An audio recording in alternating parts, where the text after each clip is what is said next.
పల్లి గ్రామంలో మన ఎస్సీ కాలనీలో ఈరోజు మహానుభావుడైనటువంటి ఫాదర్ గారి యొక్క జయంతిని పుట్టిన ఘనంగా జరుపుకుంటున్నాం. ఎలా జరుపుకుంటాం, ఏం చేసుకుంటాం, కొన్ని విషయాలు చెప్తాను. మనము 2001, 2002 ఇక్కడ వరకు ఉన్నాయి. ఈ ఫాదర్ గారు ఎక్కడంటే ఈ మహానుభావుడు ఎక్కడ ఉన్నాడంటే ఈ ఫాదర్ గారు వచ్చి స్పెయిన్ చేసేస్తాడు. మన 188 దేశాలలో ఒక దేశమైనటువంటి స్పెయిన్ చేస్తాడు. ఈ మహానుభావుడు అంటే 1920 ఏప్రిల్ 9వ తేదీన జన్మించాడు. జన్మించింటే ఆ జన్మించిన మహాతల్లి కూడా గొప్ప మనస్కులైనటువంటి మహాతల్లి. ఆ మహాతల్లి జన్మించిన మహానుభావుడు ఏంటంటే మనకు 1950వ సంవత్సరంలో మన భారతదేశానికి వచ్చినాడు. ఎందుకు? ఈ భారతదేశం పేదరికం ఉంది. ఈ పేదరికం ఉన్నటువంటి భారతదేశాన్ని మనము ఏదో ఒక నా పేదలకు నా సాధులకు సహాయం చేయడం ఉద్దేశంతో మహానుభావుడు వస్తే అక్కడ ఏమైందంటే ఢిల్లీలో కొంచెం పెద్దలు ఆ కాలానికి ఒప్పుకోకపోయినా కానీ వాళ్ళు ఒప్పించి తెప్పించి శ్రీమతి ఇందిరాగాంధీ గారి ప్రధానమంత్రిని ఒప్పించి తెప్పించి వచ్చారు. అప్పుడు ఆయన ఏంటంటే అయ్యా మీరు బాగా మహారాష్ట్రతో చెప్పింది ఏంటో మహారాష్ట్ర పొమ్మ చెప్పింది మహారాష్ట్ర వద్దు మేడం అని చెప్పాడు. సరే మహారాష్ట్ర పోతే అక్కడ వారు ఒప్పుకోలేదు. మమ్మల్ని ధనిక వర్గాలు వాళ్ళు ఒప్పుకోకపోయినా కానీ కొన్నాళ్ళు పని చేసినా కానీ అక్కడ నచ్చక మళ్ళా మన ఆంధ్రప్రదేశ్ ఉమ్మడి రాష్ట్రానికి పోయినాడు. పోతే అప్పుడు కాసు బ్రహ్మాండరెడ్డి గారు ఏం చేశాడంటే అయ్యా అడిగినాడు, అయ్యా నాకు యాదవాయికి సరిపోతే ఎక్కడ జిల్లాకి సరిపోతుంది అడిగితే లేదా పలానా జిల్లా గుంటూరు జిల్లా ఉన్నాడు. లేదు సార్ నేను పోయి అనంతపురం జిల్లా పక్కన అనంతపురం జిల్లా వచ్చి చాలా కరువు తీరమైనటువంటి జిల్లా. నీరు లేదు, చాలా తిండి లేదు, బట్ట లేదు. ఎస్సీ ఎస్టీ బీసీ మైనారిటీ వర్గాలు చాలా ఎండు మాది భూమి అనేసరికి వచ్చాడు. మనకేమిచ్చిన మహానుభావుడు 1949వ సంవత్సరంలో మన జిల్లాకు వచ్చాడు. ఆ జిల్లాకు వచ్చినప్పుడు కనీసం అంటే ఒక ప్యాంటు ఒక షర్టు, ఆయనకు ఒక జాకెట్ చేత ఒక బట్ట మామూలుగా. ఎందుకంటే ఇవన్నీ నాకెంత అంటే నీ మహానుభావుడు యొక్క మీటింగ్ విని నీకు తెలుస్తున్నాను.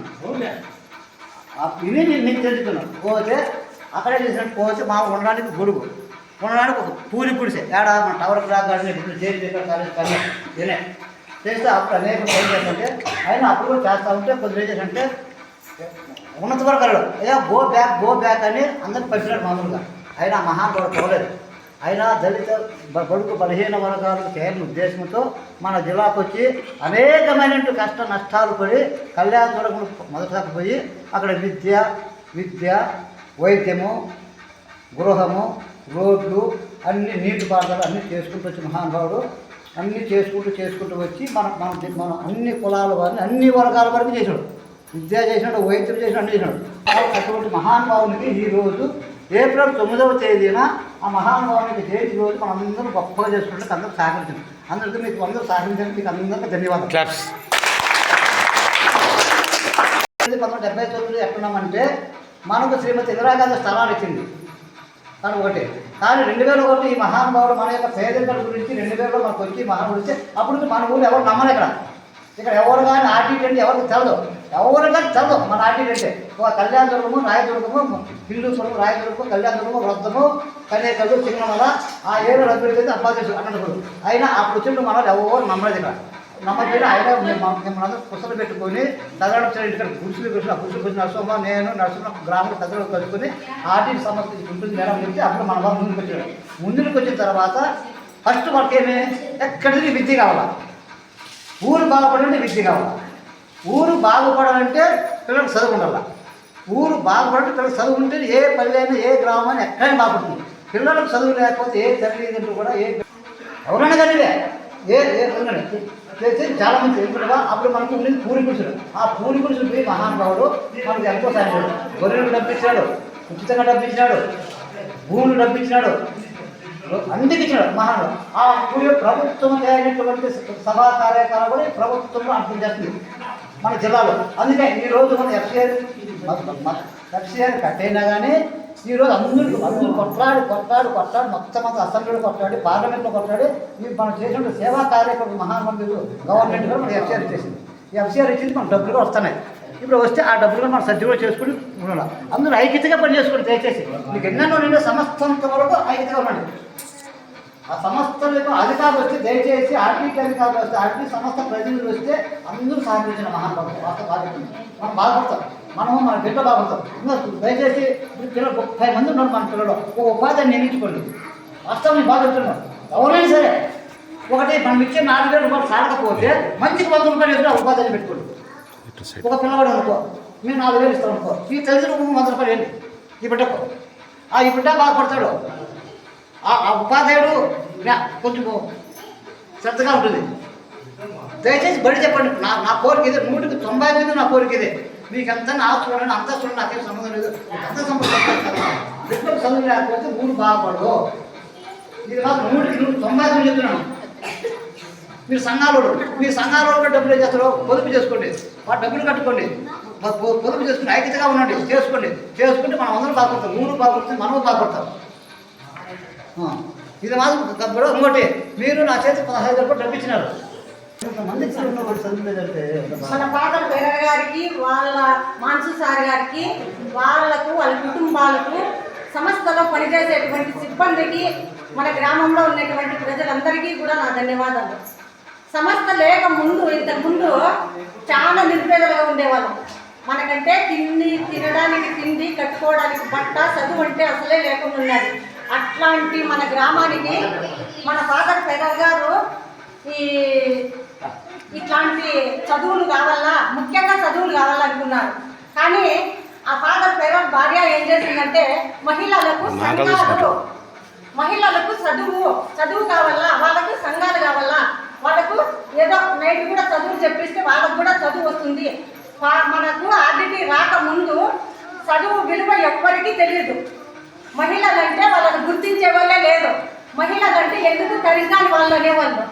ఎప్పుడైతే సమస్య వచ్చిందో ఈ సమస్య నుంచి అప్పటికి కొంచెం మార్పు వచ్చింది. చదువులో, వాళ్ళకి తెలివితేటల్లో, వాళ్ళకు సంఘాలు కావాలంటే వాళ్ళకు ధైర్యం కావాలా, వాళ్ళకి ధైర్యం రావాలంటే వాళ్ళకి చదువు ఉండాలా, అన్ని విషయాలు వాళ్ళు తెలుసుకోవాలా అని చెప్పనేసి ఫాదర్ పేరర్ భార్య గారు మనకు సంఘాలు కూడా ఏర్పాట్లు చేసినారు.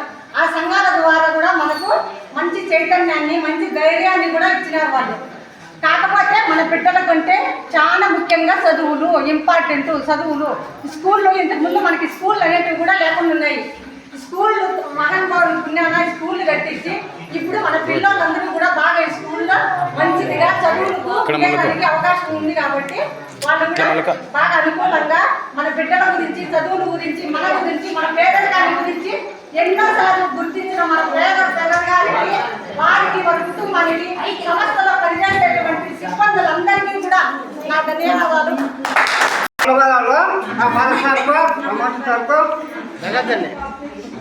మన సంఘాలు ఎట్లున్నాయి, గవర్నమెంట్ సంఘాలు ఎట్లున్నాయి, ఆర్టీ సంఘాలు ఎట్లున్నాయి. మన గవర్నమెంట్ సంఘాలు తీసుకుని సత్యంగా తప్పు తింటా అది ఒడ్డులో కట్టుకుంటే మనకు పైపోతాం. మన సంఘము కూడా తెలిపింది. మన సార్ ఎట్టాను మనకు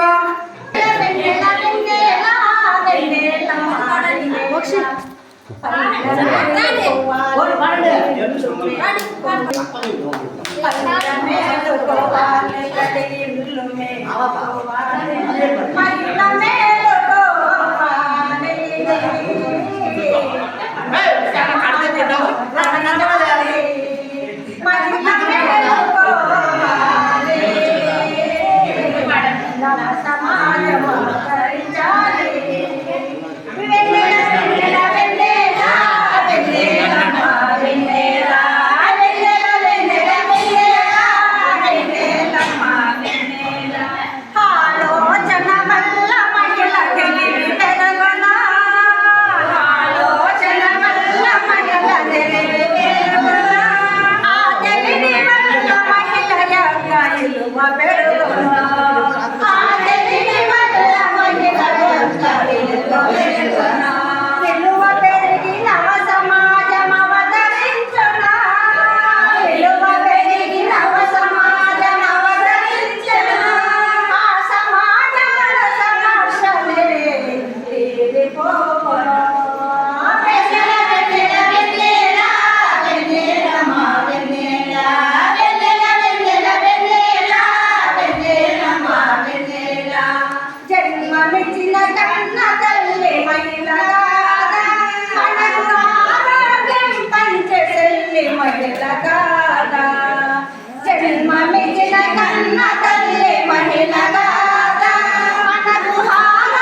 కిందనే ఇడిచిపెట్టేది.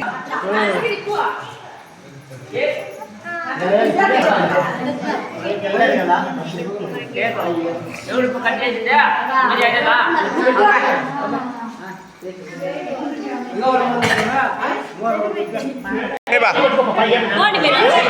అయినా చిన్న పిల్లలు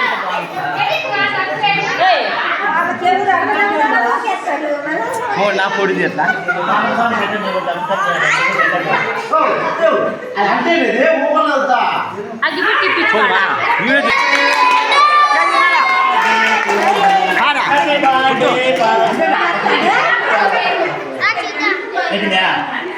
పొడి